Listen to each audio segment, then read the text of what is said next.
So just like the previous step, we write const then create a function called update task container, and then the arrow function,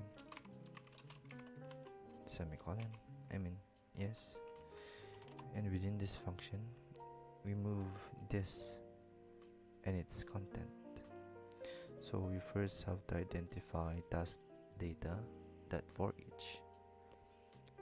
Where is it? Task data for each.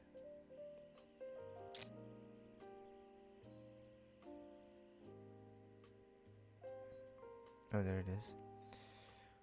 Task data for each and its content. So it should be this only. We move it by Ctrl X, then paste it by Ctrl V, and we're done.